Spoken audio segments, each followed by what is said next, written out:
la presentación? Sí, sí, se ve perfecto. Bueno, excelente. ¿Alguno tiene alguna idea de qué es la esclerosis lateral amiotrófica? ¿Tiene alguna idea de ELA? Es una enfermedad neurodegenerativa. Bien, perfecto. ¿Y alguna otra cosa más que hayan escuchado, que sepan? Es de la motoneurona inferior y superior. Perfecto, excelente. Bien, con eso ya medio que empezamos la definición de ELA, ¿sí? Justamente como dijeron, neurodegenerativa, heterogénea, porque vamos a ver que se va a manifestar de diferentes formas, ¿sí? O sea, no tiene siempre la misma clínica, o la misma presentación, ¿no? Y causada por la justamente degeneración de la motoneurona superior e inferior, ¿sí? En la parte de esclerosis lateral alude al compromiso de los cordones laterales de la médula espinal, y la parte de amiotrófica es porque va a generar atrofia muscular por degeneración de la segunda motoneurona, ¿sí? En neuro tenemos enfermedades por lo general inflamatorias, que van a tener una serie de tratamientos justamente antiinflamatorios, ya sea corticoides, gamma-globulina, etc. Y después tenemos también todo un grupo de enfermedades que son degenerativas o neurodegenerativas, y quizás para esas el tratamiento no es tan bueno, ¿no? O tan curativo, y bueno, ELA entraría dentro de este grupo de enfermedades neurodegenerativas. ¿Por qué? Porque se termina perdiendo neuronas, ¿sí? La epidemiología tiene una incidencia anual entre 1 a 2 casos cada 100.000 habitantes. La mayoría de los casos son esporádicos, con una relación un poco mayor entre hombres y mujeres, de 1,4 o 2 hombres por cada mujer, sobre todo cuando hablamos de los pacientes que se manifiestan en edades tempranas, y por lo general la edad de inicio es entre la quinta y la sexta década de la vida, ¿sí? Así que vamos a hablar un poquito de la etiopatogenia. Pasamos a eso. Antes de pasar a la etiopatogenia, me gustaría que recordáramos un poco lo que es la anatomía, sobre todo la sistematización de la médula. Recordar que la médula va a estar dividida en, bueno, tiene la sustancia blanca dividida en cordones y la sustancia gris dividida en astas, ¿sí? ¿Ven la flechita? Sí, sí se ve, sí se ve. Entonces tenemos un cordón lateral, un cordón posterior, un cordón anterior, y un asta anterior y un asta posterior. Y en el medio está el asta intermedio lateral, ¿sí? Es importante esto porque vamos a ver que justamente esta esclerosis lateral amiotrófica va a afectar el cordón lateral y el asta anterior, ¿sí? Así que antes de pasar a la siguiente, ustedes se acuerdan un poquito, porque lo que hablamos es que compromete la primera y la segunda motoneurona. ¿Ustedes se acuerdan dónde está localizada la primera motoneurona? En la corteza. Bien, perfecto. Tiene el cuerpo neuronal ubicado en la corteza, sobre todo en la corteza frontal.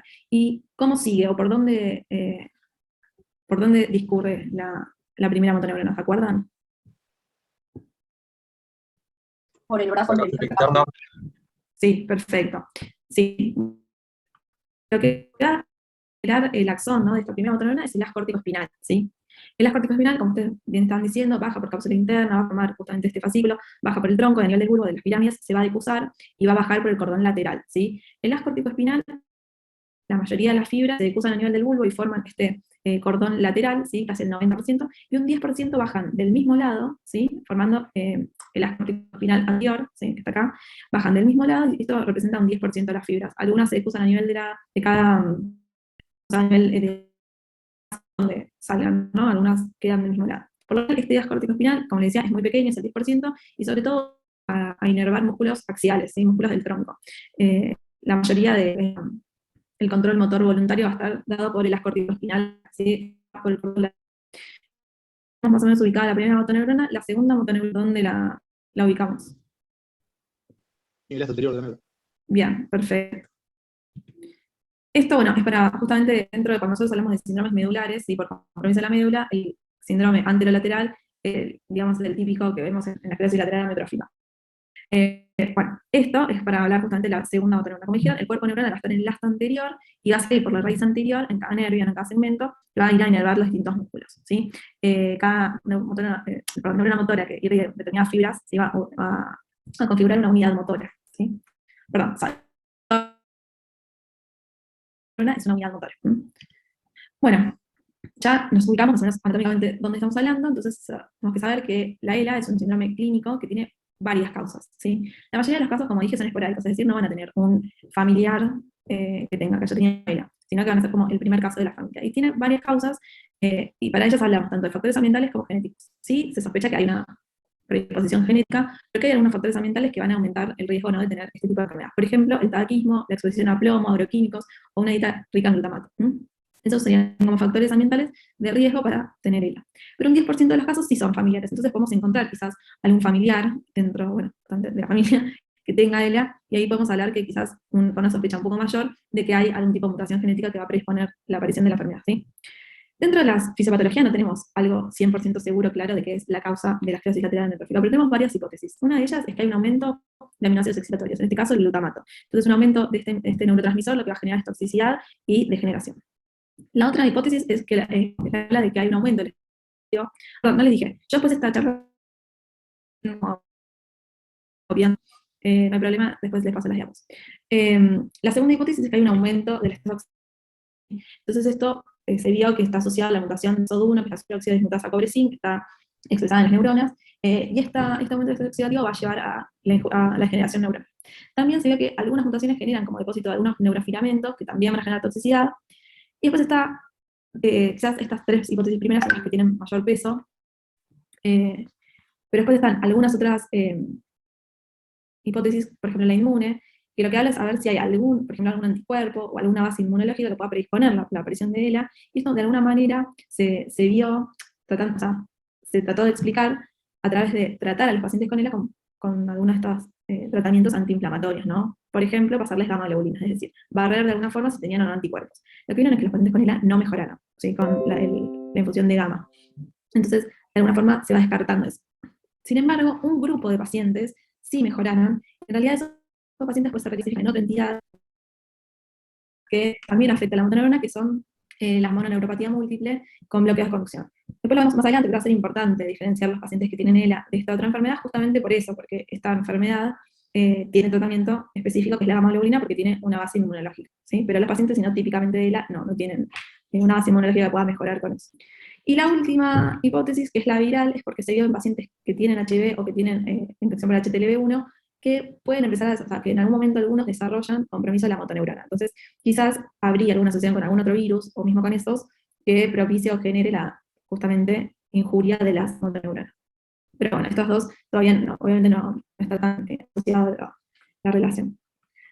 Entonces, siguiendo con esto, una última cosa, que también en algunos estudios apareció, que se hicieron estudios sobre una población de, por ejemplo, deportistas profesionales, son unos estudios italianos que hicieron sobre futbolistas justamente profesionales, que se vio que había un mayor riesgo de tener ELA en esas personas que habían desarrollado deportes a nivel profesional, ¿sí? Entonces lo que ellos hablan es de que quizás la esclerosis lateral es una alteración en el desarrollo del sistema motor, es decir, algunas personas que tienen alguna alteración del desarrollo motor en la infancia, al tener como una sobrecarga física, por sobreutilización, por una manera profesional, puede tener un mayor riesgo después de presentar ELA.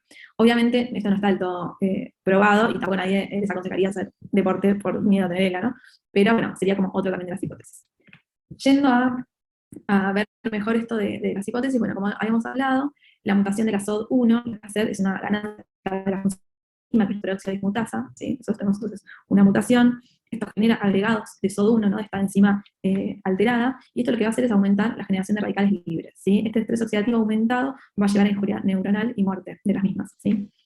También, el metabolismo del calcio, esto también lo que va a hacer es generar una interrupción en el transporte axonal, y obviamente también va a contribuir a la neurodegeneración porque va a interrumpir funciones celulares vitales, ¿sí? Entonces obviamente también, si se interrumpe el transporte axonal, el potencial de acción no va a poder pasar, y esa neurona tampoco va a poder transmitir la señal, ¿no?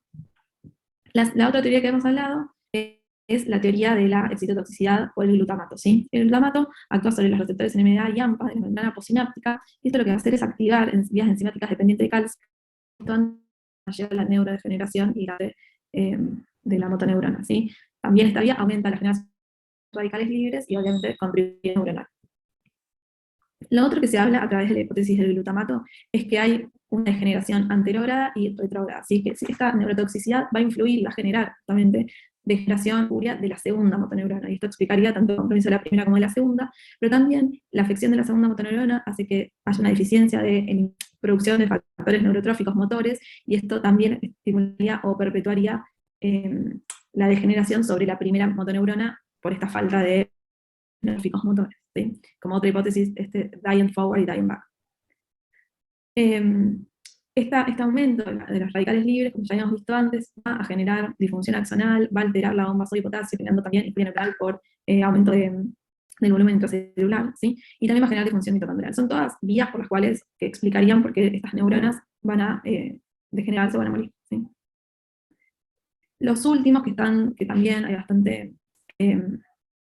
Bueno, me acaban de avisar que Zoom como que en 10 minutos se corta, volvemos al mismo link, ¿sí? Perfecto. El otro, los otros genes, ahora vamos a ver, hay un montón de genes que están asociados, perdón, mutaciones de genes que están asociadas a ELA, pero quizás de las más frecuentes son en la SOD1 o las mutaciones en la FUS o en el TARDBP, que también va a generar agregados de estas proteínas y que están más linkadas a las vías del ARN mensajero y de bueno, a esas, y van a generar degeneración de estas neuronas, ¿sí? Y injuria neuronal, bueno, medio como todas las vías terminan en lo mismo, pero justamente lo que se genera en la ELA. Esto es a modo ilustrativo para que vean que ya hay un montón de genes que están, ¿no? Sabemos que estas mutaciones están asociadas a ELA, pero no sí o sí por tenerlas uno va a desarrollar la enfermedad, pero bueno, sí son mutaciones asociadas a este cuadro, ¿sí? Bueno, habiendo pasado la fisiopatología de la enfermedad, que como vimos hasta ahora es bastante igual, son hipótesis y nada está demostrado 100%, pues vamos a pasar a cómo vemos al paciente con ELA, ¿sí? La presentación clínica, como hablamos de que esto es compromiso de la neurona motora, por lo general el compromiso va a ser motor, ¿sí? Entonces, la mayoría de los pacientes van a presentar debilidad en extremidades, ¿sí? Lo que más frecuentemente se afecta es la debilidad de brazos y de piernas. Pero hay un porcentaje menor, entre el 15 y el 40%, que va a presentar síntomas vulvares, es decir, compromiso de los músculos inervados o que tienen localizada la segunda motoneurona a nivel vulvar. Entonces hablamos, por ejemplo, de los músculos de la fonación, los músculos de la deglución y algunos músculos respiratorios. Es decir, que hay un porcentaje un poco menor que van a empezar por disfagia, disartria e insuficiencia respiratoria, ¿sí? Después, en un rato vamos a ver que, como ya les dije recién, la mayoría es una afección motora, pero algunos pacientes también van a desarrollar de compromiso cognitivo, ¿sí? Así que vamos a ver que tampoco todos están 100% en esta enfermedad. Entonces, una cosita que yo quería comentar también es que, como hablamos, esta es una vía motora, ¿sí? Va a llevar el impulso y la señal de una motora, ¿sí? Así que si la perdemos vamos a tener debilidad, eso está claro. Pero la primera motoneurona también tiene una acción de inhibición sobre la segunda motoneurona, ¿sí? Justamente la segunda motoneurona lo que va a hacer es modular el tono, ¿sí? Tiene como si fuese un input basal que lo que hace es justamente que el músculo mantenga un tono y que no esté totalmente relajado, ¿sí? Entonces eso lo que permite es que ustedes inconscientemente, por ejemplo, puedan estar sentados y no tirados en el piso, caídos, ¿no? Sino que mantienen un tono y una postura. Esto está dado sobre todo por la segunda motoneurona. Entonces, si nosotros necesitamos hacer un movimiento en el cual necesitamos contraer un músculo y relajar otro, la primera motoneurona sí que va a llevar un poco el plan motor, o la señal de un movimiento voluntario, va a inhibir o estimular distintas segundas motoneuronas, ¿sí? Entonces hay alguna función inhibidora de la primera motoneurona sobre la segunda. ¿Por qué comento esto? Porque entonces lo que va a ser importante es que tratemos de identificar en nuestro paciente signos y síntomas, tanto de primera como de segunda motoneurona, porque eso va a ser lo que nos dé el diagnóstico de ELA, ¿sí? Entonces, antes de pasar al cuadrito que viene después, tratemos de pensar un poco cuáles van a ser esos signos o síntomas, ¿sí? Para empezar, ya les voy diciendo, las dos generan debilidad, pero no va a ser la misma debilidad la del compromiso de la primera como de la segunda. Teniendo en cuenta esto, ¿cómo se imaginan que va a estar el tono, ¿sí? Si la primera motoneurona no funciona? Va a haber hipertonía. Perfecto. Como no va a estar inhibiendo a la segunda, el tono puede aumentar. Perfecto. Por lo general, la hipertonía de la afección de la primera neurona es espástica, ¿sí? En el caso de los reflejos, si ustedes se acuerdan, el alto reflejo está dado por la neurona, la aferente, que es la sensitiva, y la aferente, que es la motora. Si no funciona la primera motoneurona, los reflejos, ¿cómo van a estar? Va a haber hiperreflexión. Va Bien. a estar disminuido en la primera. Ah, no, segunda, ¿verdad? No, claro, perfecto. Sí, van a estar hipertónicos. Es lo mismo que antes. Hay liberación Nosotros- cortical, básicamente, digamos. Todo, ¿Cómo? No te escucho. tenés liberación cortical, ¿o no? Entonces todo está exacerbado. Tal cual. Se pierde la inhibición superior. Perfecto, tal cual. Eso para que lo vayamos razonando. Tal cual, los reflejos nosotros los vamos a estimularlo, y como no está la inhibición cortical, ese reflejo va a estar aumentado. Y no solamente aumentado, sino que también el área reflexógena va a estar aumentada, ¿sí? Vamos a estimular lugares que no debería contraerse, e igual vamos a sacar el reflejo, ¿sí? Y lo último es que vamos a tener signos de, como ustedes dijeron, liberación piramidal, ¿sí? Entonces van a aparecer algunos reflejos arcaicos, que es, por ejemplo, si ustedes se acuerdan, en los bebés que todavía no está del todo misal el gas corticospinal, los podemos ver. ¿Se acuerdan alguno de esos signos? El de Babinski y el de Hoffman. Excelente. Vamos a tener Babinski, Hoffman, y tienen como los tres signos de liberación piramidal. Así que cuando no se afecte la primera neurona, vamos a encontrar todo eso. Y vamos con la segunda, ¿sí? Si se afecta la segunda motoneurona... ¿Puedo hacer una pregunta? Sí, obvio. Porque justo se cortó el audio. Dijiste que había tres signos que eran característicos de la liberación piramidal. Babinski, Hoffman, ¿y cuál otro? Porque ahí se cortó. Ah, y el clonus. El clonus es cuando estimulás, por ejemplo, el pie, le haces... a ver, espera. Pongo un segundo la cámara. A ver si puedo o no. Gracias. Uy, ¿qué pasó? principio. Por ejemplo, en la mano, lo que hacemos es como estimular la mano, lo extendemos hacia atrás, y cuando la liberamos, la mano empieza a ser así, ¿sí? O sea, como que totalmente no se inhibe y sigue el movimiento, ¿sí? Eso lo podemos hacer tanto en la mano como en el pie. También en la rótula lo hacemos, se sigue moviendo así como, con eso se llama clonus. Y también es un signo de liberación piramidal, ¿sí? Gracias. No, por favor. Disculpa una consulta. Sácalo. Sí. El signo de Hoffman, ¿cuál era? El signo de Hoffman, nosotros lo decimos como si fuese un sinónimo de Babinski, pero en la mano, ¿sí? Y paciente, le estirás le extendés el dedo de medio hacia atrás y le estimulas la uña, ¿sí? Haces este movimiento, ¿sí? Lo que hace que si la mayoría de los pacientes no hacen nada, pero si vos haces eso, en los pacientes que tienen liberación piramidal, lo que hacen es mover el pulgar, ¿sí? Hacen esto. Ese es el signo de Hoffman positivo. Perfecto, Positivo, ese es el signo de Hoffman. Si lo tienes, porque tiene liberación piramidal. Saco el video porque acá la señal no es muy buena, entonces como que no. Bien, entonces, pasamos a la segunda motoneurona. El tono, cuando no tenemos segunda motoneurona, ¿cómo va a estar? Disminuido. Disminuido, perfecto. Los reflejos, Disminuido. disminuidos, excelente. Y dijimos tono, reflejos, bueno, cuando cuando el músculo pierde este input basal, no hay nada que lo esté estimulando, lo que suele pasar es que se atrofia, ¿sí? A largo plazo. A corto plazo, en los estadios más tempranos, al no tener esta inervación, lo que hace es tener alguna actividad espontánea. El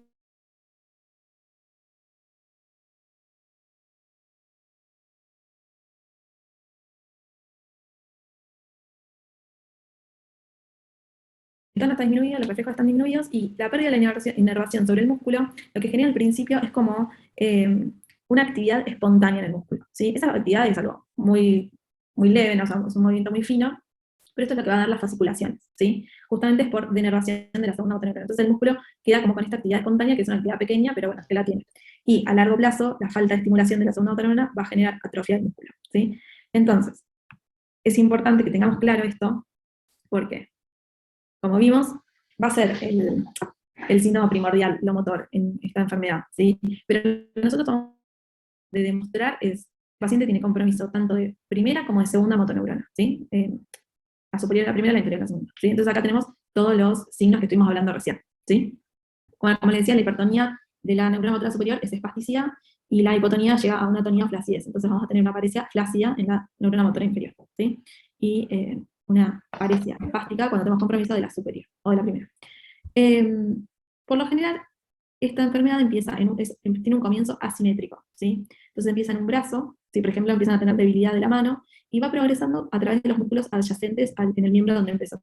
Lo más frecuente es que tenemos debilidad en la mano, pasa al antebrazo, pasa al brazo, después pasa al lado contralateral, por lo general, ¿sí? ¿No? Pero bueno, tener en cuenta que va a ser un compromiso asimétrico porque es el compromiso de cada motoneurona, ¿sí? Esto quizás para que después te van a ir como viendo que lo pueden comparar con las polineuropatías, que son simétricas, ¿sí? Pero bueno, no las quiero marear tanto.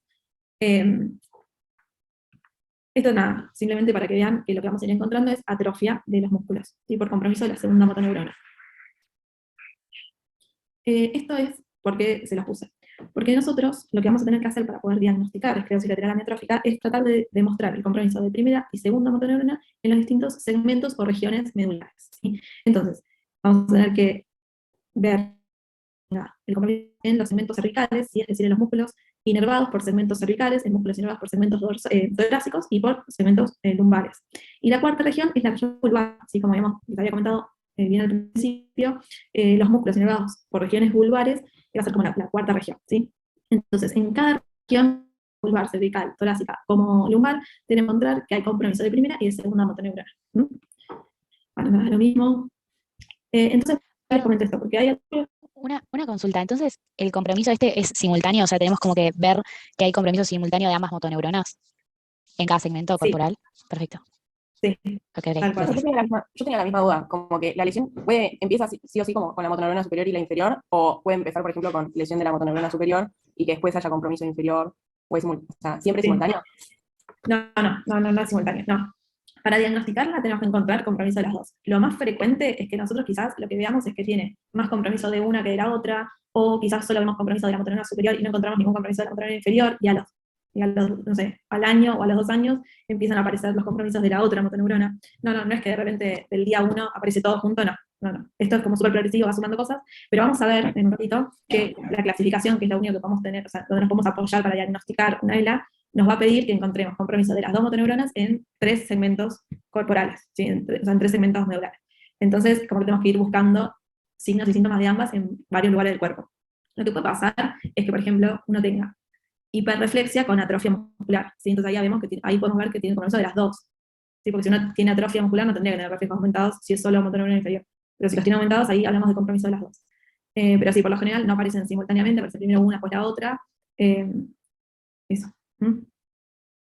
Bueno, por eso les comentaba esto porque es importante que nosotros tengamos en cuenta que hay algunas cosas que podemos evaluar en el examen físico y algunas otras que es muy difícil. Por ejemplo, el compromiso de los músculos paraespinales, ¿sí? Entonces, algunos músculos los vamos a tener que ir a buscar conscientemente después, tanto o en algunos estudios complementarios, o bueno, ver si tiene algunos otros signos que nos pueden hablar de compromiso torácico.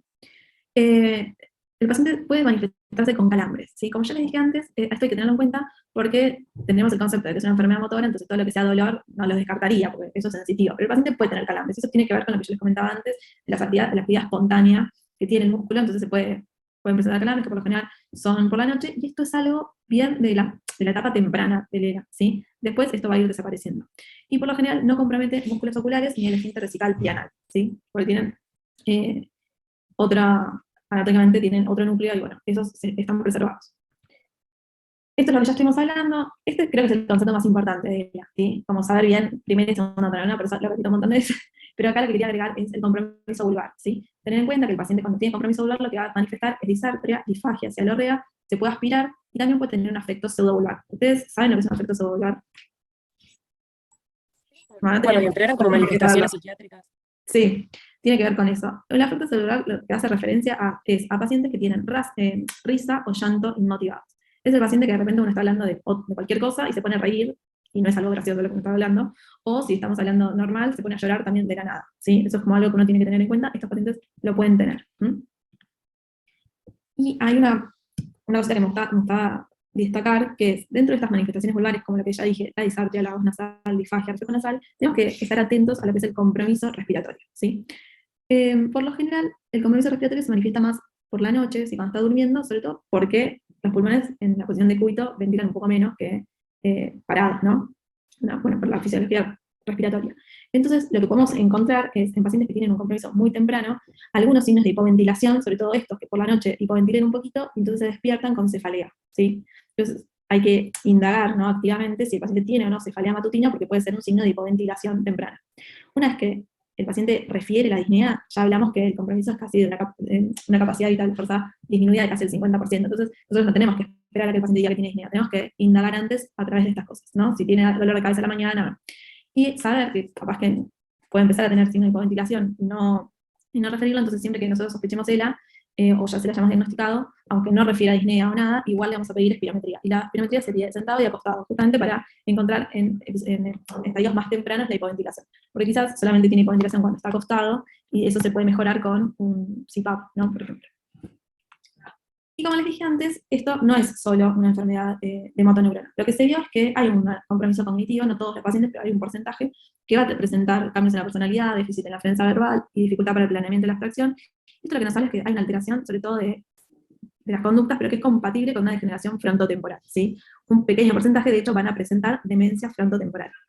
Y en realidad lo que se vio es que la demencia frontotemporal y la ELA comparten algunas mutaciones genéticas, o sea, algunos no tienen las mismas mutaciones genéticas, y entonces quizás lo que podemos hablar es que hay un espectro del fenotipo de estos pacientes en los cuales van a tener demencia frontotemporal, o no pueden tener deterioro cognitivo, o estos pacientes que tienen esta mutación genética, algunos pueden expresar demencia frontotemporal y otros pueden expresar ELA. Esto también se dio por los dos lados, ¿no? Porque hay pacientes con ELA que tienen deterioro cognitivo y hay pacientes con demencia frontotemporal que a largo plazo empiezan a presentar compromiso motoneurona. Entonces, bueno, ahí encontraron que las mutaciones son las mismas. Y este es un cuadrito para, justamente, si nos vamos a la definición que yo dije al principio, que la ELA era una neurodegeneración heterogénea, nosotros vamos a encontrar que algunos, como les dije, tienen demencia frontotemporal, otros tienen función cognitiva normal. Algunos pueden tener más compromiso vulvar progresivo, otros pueden tener o una parecida pseudovulvar, pero o no pueden tener nada. Y esto lo que nos habla justamente es lo que hablábamos antes, que dentro de las afecciones de la motoneurona nosotros tenemos ELA, ¿no? Que se conocería esta por las siglas en inglés, pero después tenemos la esclerosis lateral primaria, que es el compromiso exclusivamente de la primera motoneurona, y la atrofia muscular progresiva, que es el compromiso exclusivo de la segunda motoneurona, ¿sí? Por lo general, para poder diagnosticar estas dos entidades, uno debería esperar entre 2 y 3 años, ¿sí? Si en 2 o 3 años el paciente no desarrolló compromiso de la otra motoneurona, uno diría que está en estas dos, con una de estas dos entidades. Ahora, si en los años siguientes desarrolló compromiso de la otra motoneurona, es decir, si estábamos sospechando esto, si desarrolló la primera, lo rediagnosticamos como ELA, ¿sí? Entonces, a lo que tiende un poco el concepto ahora es que en realidad quizás son distintos espectros, ¿sí? De la misma enfermedad. Quizás pensarlo como enfermedad motoneurona en la cual algunos pacientes solo van a tener compromiso de la segunda, otros de la primera y otros de las dos, ¿sí? Algunos pacientes van a tener algunos fenotipos más típicos, por ejemplo, o sea, con mayor compromiso de miembros superiores, entonces va a tener como los brazos en barril, o mayor compromiso de los miembros inferiores. Algunos van a tener una presentación más temprana, otros, perdón, un inicio más temprano, otros van a tener un inicio más tardío, otros van a tener una enfermedad mucho más agresiva y otros más lenta, y algunos se van a presentar de forma vulvar o otros de forma espinal, es decir, en las extremidades, ¿sí? Por lo general, los pacientes que tienen un inicio vulvar son pacientes que se inician más temprano y tienen una enfermedad un poco más agresiva, ¿sí? Como les dije, bueno, es una enfermedad que va progresando, que tiene una mortalidad de 3 años de casi el 50%, y que solamente el 10% sobrevive más de 10 años. Los pacientes que tienen un inicio vulvar tienen peor pronóstico. Pasamos entonces ahora a cómo podemos hacer el diagnóstico de ELA, ¿sí? El diagnóstico lo vamos a hacer esencialmente clínico, ¿sí? Y para esto nos vamos a apoyar en los criterios del Escorial, que son los criterios clasificatorios o diagnósticos, ¿no? Para ELA. Para poder tener una ELA definida, vamos a tener que encontrar signos progresivos de motoneurona superior e inferior en al menos 3 regiones, lo que les comentaba antes, ¿sí? Si no tenemos esto, si tenemos solo en 2 regiones, vamos a tener una ELA probable. Y ELA posible, ¿sí?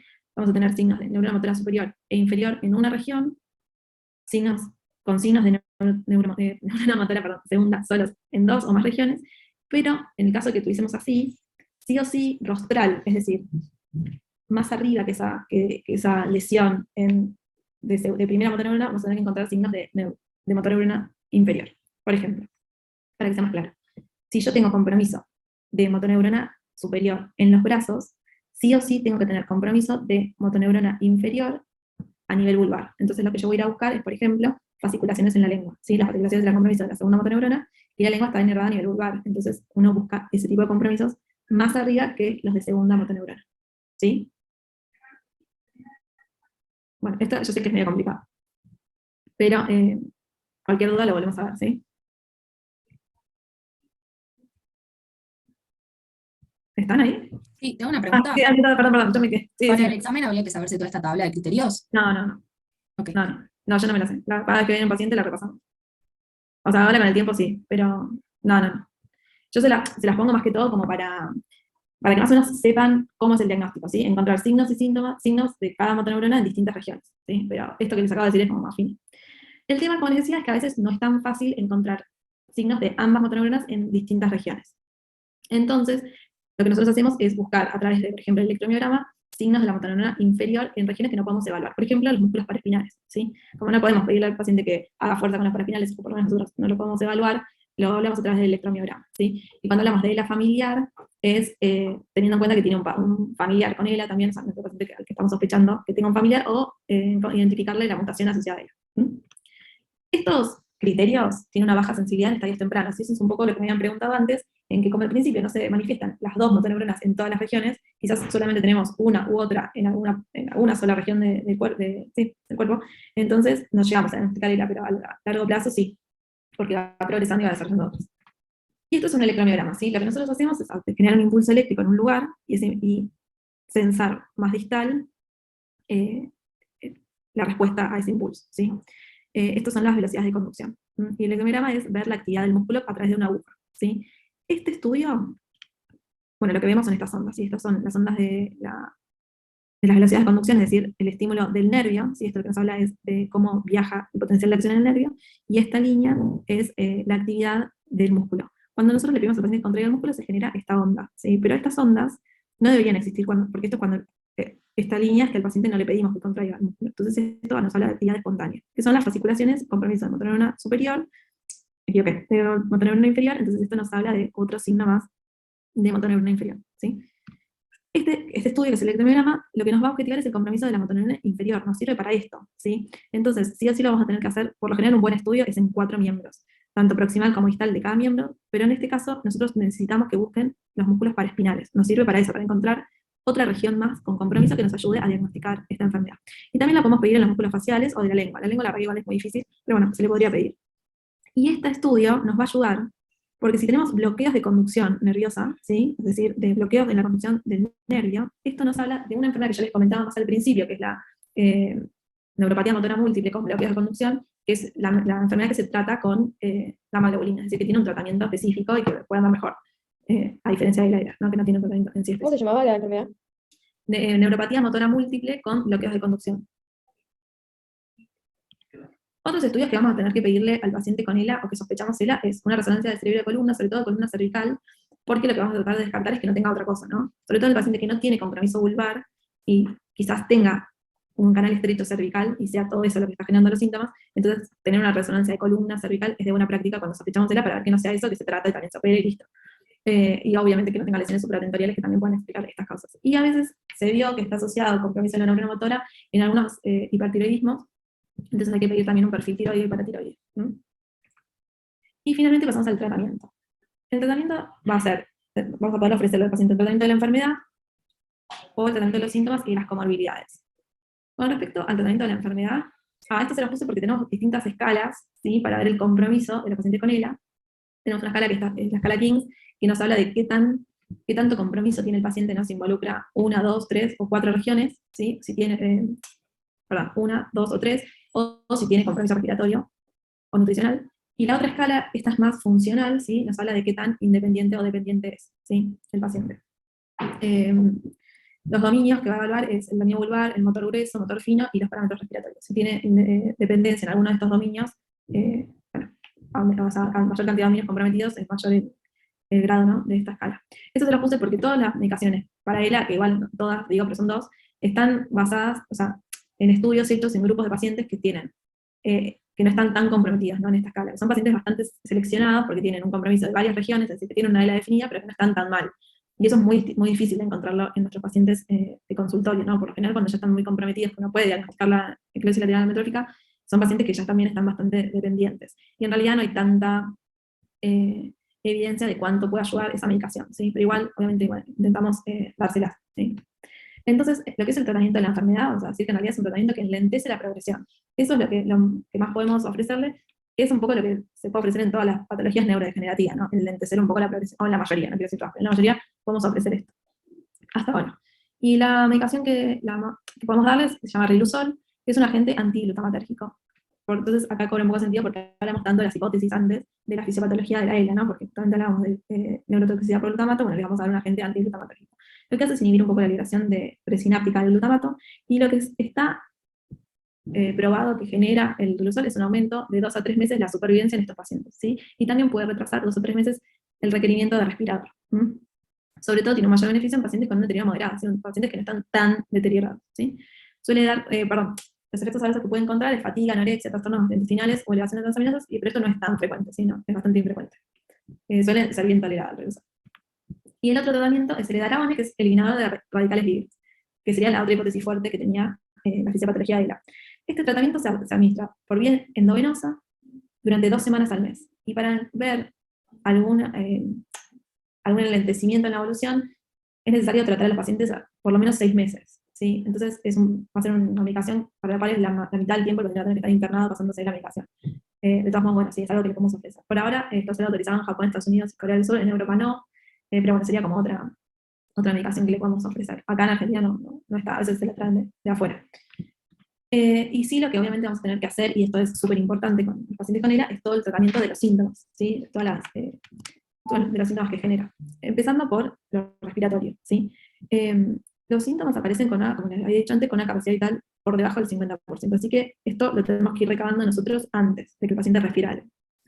Y va a ser el paciente va a ir progresando hacia una alteración respiratoria. Entonces esto lo vamos a tener que conversar con los pacientes antes de que lleguen a un deterioro respiratorio para ver qué es lo que quieren hacer. Entonces va a ser importante que en algún momento de la consulta hablemos de las directivas anticipadas y qué decisión va a tomar el paciente, sobre todo si quiere o no ventilación invasiva, ¿sí? Antes de llegar a eso, nosotros, por ejemplo, como decía antes, si llegamos a pesquisar hipoventilación, por ejemplo, duerme, lo que hoy podemos ofrecer es una BNI o un CPAP, que es darle presión positiva a la vía aérea para mejorar la ventilación.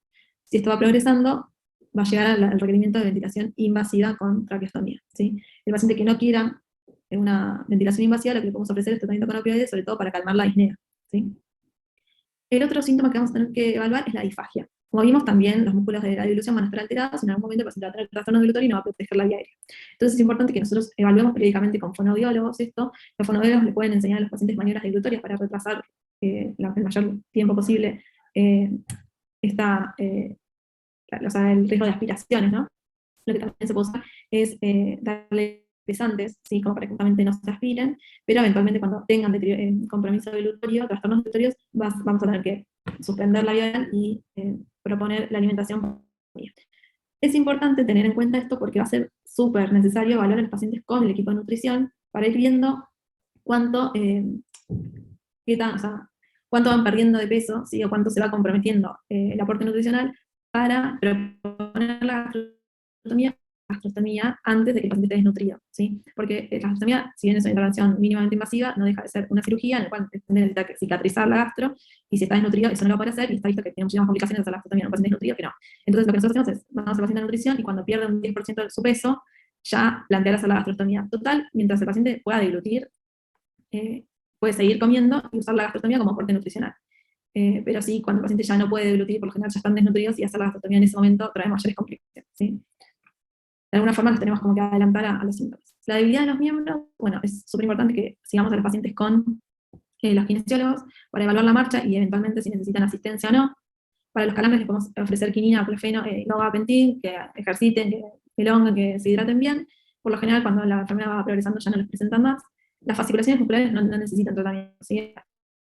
Gente que no les genera ninguna, que tratamiento farmacológico, entonces, bueno, no le damos nada, y que bueno, van a ir desapareciendo, ¿sí?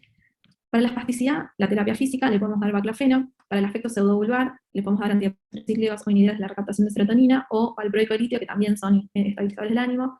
Para la depresión les podemos dar PIRS. Para el dolor le podemos dar AINES o opioides, y para la celorrea se le puede dar amitriptilina o se le puede infiltrar botox en las glándulas salivales. Es importante entender que el abordaje de los pacientes con ELA es multidisciplinario, ¿sí? El médico solo no va a poder hacer nada, tanto ni siquiera el neurólogo, clínico, gastro, no. Necesitamos a todos, ¿sí? Pero no solamente a los médicos, sino también vamos a necesitar a los fisioterapeutas, al nutricionista, por lo que ya les comentaba antes. Estos pacientes obviamente tienen un diagnóstico súper angustiante, entonces necesitamos el apoyo también de una psicoterapia, de la fonoaudiología, y son pacientes en los que no van a poder seguir trabajando, o sea, un tiempo sí, pero después no. Obviamente la parte social, eso hay que evaluarlo, ver cómo lo van afrontando, o sea, hay que pedir a un certificado de capacidad, etcétera. Así que vamos a tener que construir todo un equipo de especialistas alrededor de estos pacientes, ¿sí? Así que bueno, con esto terminamos ELA. Si quieren, ahí está mi mail, alguno me manda el mail, yo después le paso las diapositivas, y bueno, si tienen alguna pregunta, la vamos charlando. Gracias.